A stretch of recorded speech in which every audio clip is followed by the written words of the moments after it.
the wickedest witch of Hezbollah has been neutralized, as they say. Man, IDF has been busy and it has been fantastic. The AP's headline about the Hezbollah leader said, charismatic oh my and God. shrewd. I just can't with this. Compare and contrast that to what they said when Jim Inhofe died. Oh my God. I mean, their headline read, former U.S. Senator Jim Inhofe, defense hawk who called human-caused climate change a hoax, dies at 89. They have better things to say about Hezbollah's leader. Right. Our media is despicable. They can't be trusted. I hate them so much. I cannot even express to you how much I hate our media. The New York Times, do you have the New York Times headline? No. They were like, Hezbollah just wanted equality. Oh my God. That was their headline. I mean, this guy was like, Hezbollah's founding charter says, we want the elimination of Israel. And Nasrallah, whatever his name is. Yeah. We will murder every Jew. That came out of his mouth. And then the New York Times is like, they just wanted equality. Oh my God. No. Oh my God. I cannot tell you how much I hate these people. I'm so baffled by the reaction to some Lebanese who are in mourning over this. And I'm just like, they are the reason that Lebanese citizens live poorly. I mean, they care nothing about Hezbollah has never cared about the citizens of the countries that they are in. They care about killing people. That's it. I don't understand the brainwashing that has taken place. It is brainwashing. Yeah. I mean, he listen, he said, this is another quote from him. For us, life starts when we become martyrs. Because he goes, know that we are Shia Muslims and we love death. For us, life starts when we become martyrs. So, I mean, he got what he wanted. You can't dispute that, right? Well, yeah. And we've got a couple of clips from a couple of different journalists. One who found out about his death during a report, and her reaction was absolutely, it's incredible to me that there are people that revered him. Psychiatrists or people who actually read body language, they could tell you that it's out of control. Marwa, so sorry to interrupt. We do now have official confirmation from the Hezbollah group of the death of Hassan Nasrallah. What's your response, please? I'm so sorry. Let's end the interview there. We were talking to Marwa Osman, journalist and TV show host, clearly visibly shaken by the breaking news we're bringing you right now. I mean, visibly shaken that a terrorist was killed. Mm-hmm. And then there was another one. This is incredible. So there's two women that you'll see talking about his death, talking about him. One of these women actually says, "I wish it would have been my kids instead of him." Oh my God! That's how psychotic these fanatics are. Here it is. Well, viewers, as you can see at the bottom of your screen, we have gotten confirmation of the martyrdom of Hezbollah leader Sayyid Hassan Nasrallah.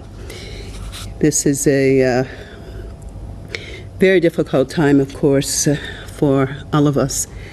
Again, there has been confirmation on the martyrdom of the leader of the Lebanese resistance.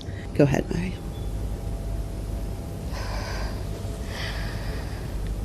Marzi, I don't know where to begin. I am supposed to be a journalist. I'm supposed to be objective. I'm not supposed to put my sentiments in my reports. But I am a human being.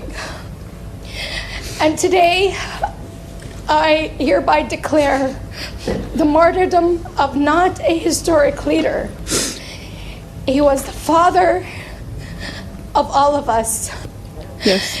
And today, I as a mother, and many other mothers, they can tell you that we wish that God would take our children and bring them back. We will continue to fight, and my children will be raised to be freedom fighters, just like all the fighters that we have on the battlefield right now. We have hundreds of thousands of fighters, and we have the arms, and we have the weapons, and the capabilities, and the spirit, and the morale also to be able to defeat the strongest army, or the so-called strongest army in the region, and perhaps even the strongest army in the world. Lori said, literally, probably the father of all of you. Lori, right? I see you. I see you, Lori. Yeah. I mean, that's insane. Insane. Yeah. Hezbollah's entire reason for being was to annihilate Israel. That's it. Right. And they dare to say Israel keeps like attacking us. There's a difference between being attacked and then defending yourself. Right. Israel has always been in a defensive position. I mean, it's from in the their get-go. It's in their charter, you guys. We want the elimination of Israel. My God. Quote, end quote. That's in their charter. So can you imagine being that fanatical that you would say, I wish my kids would die so that he could come back? I can't imagine that because I'm not batshit. I'm sorry, I just cussed. We're 16 minutes in. I made it 16 minutes, you guys. I'm sorry. Sorry to your kids. You were so close. I was so close. Actually, I wasn't close at all. No, you weren't. There was no way that was happening. Sorry, you guys.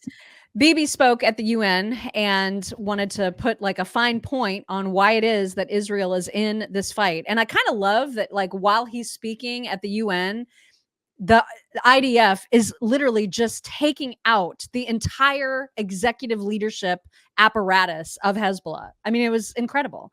They have been incredible. They're just amazing. Like the IDF, to watch them and the methods that they have been using, the precision, it's just been a remarkable thing. Here's Bibi at the UN. This is why Israel will reject any rule for Hamas in a post-war Gaza. We don't seek to resettle Gaza. What we seek is a demilitarized and de-radicalized Gaza. Only then can we ensure that this round of fighting will be the last round of fighting. We are ready to work with regional and other partners to support a local civilian administration in Gaza committed to peaceful coexistence. As for the hostages, I have a message for the Hamas captors. Let them go. Let them go. All of them.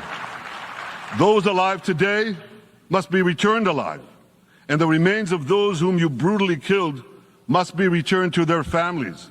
Those families here with us today and others in Israel deserve to have a resting place for their loved ones, a place where they can grieve and remember them. This war, ladies and gentlemen, this war can come to an end now. All that has to happen is for Hamas to surrender, lay down its arms, and release all the hostages. But if they don't, we will fight until we achieve victory, total victory. There is no substitute for it.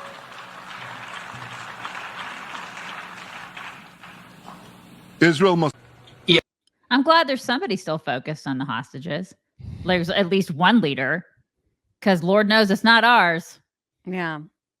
Yeah, all that we hear from Biden and Harris is there has to be a deal done. There has to be a ceasefire. Mm-hmm. Yeah.